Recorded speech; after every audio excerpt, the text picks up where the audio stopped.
David was so excited to be here. He was standing less than 4 feet from this blowhole. He enjoyed the spray that splashed on him from the waves crashing against the rocks. He didn't even think about the danger that could happen at any moment, so he stood with his back to the sea. Then, seemingly out of nowhere, a huge wave crashed into the rocks, sending a giant wall of water at David, knocking him straight into the blowhole.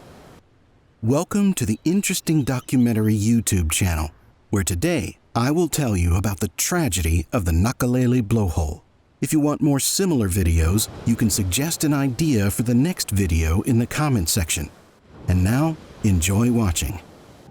In 2011, 44-year-old David Potts arrives in Maui with his fiancee, Tika Hick. David was an avid adventurer, and the thought of what could be done on this island of Hawaii simply did not give him peace. They became interested in Hawaii itself, what can be done here, and what is a must-see. They wanted to visit many places, but they chose only a few to start with. At the hotel, they heard about one place that is not listed in the tourist brochures. It was a naturally formed blowhole in Nakalele, which attracted locals and one other tourist. One of the reasons why this blowhole is not widely advertised is that it's had several unfortunate incidents in the past. This place is quite well known for its rather dangerous rocks, which are constantly crashing by huge waves. Pounding surf undercut and destroyed a lava shelf and made about a 3-foot wide opening. Lifeguards warned that you should not stand on these rocks with your back to the sea, because when the wave comes, you may be swept away. And if you see that the water in the hole is suddenly receding, it means that the water is being pumped and will soon break out. Also, when the water retreats, a kind of vacuum is created, which can pull you into the hole. You must stay as far away from the hole as possible. Once you're in it, it's practically impossible to escape. The spray from this hole can reach a height of up to 100 feet.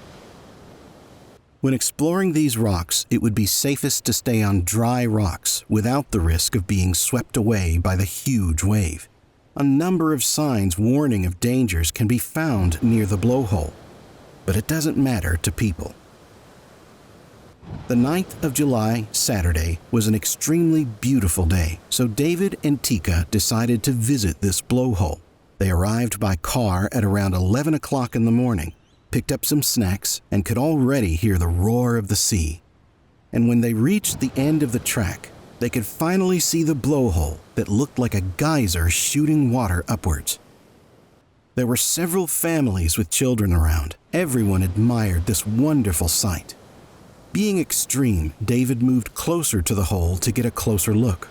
But then, seemingly out of nowhere, a wave pounces on David, knocking him into the hole. No one heard a scream as David's scream was drowned by the waves. One of the families who was standing next to David managed to capture the moment of the disaster. In the photo, you can see how David was overwhelmed by a giant wave. All the people who were there realized what happened only after 1 minute. Nobody knew what to do. They called for help. People panicked. One man climbed onto a rock to see if David was swept out into the open sea by the current. But he saw nothing. David was missing. The waves continued crashing on the rocks, making it even more difficult to find David. People stood there in confusion as to what had just happened. They couldn't do anything. David was gone. The lifeguards came quickly. They couldn't do anything because of the huge waves. A few days later, when the sea calmed down, the search for David was extended, but they were unsuccessful. And David's body was never found. David Potts is still officially considered missing these days. This story shows the powerlessness of people in a certain case of life.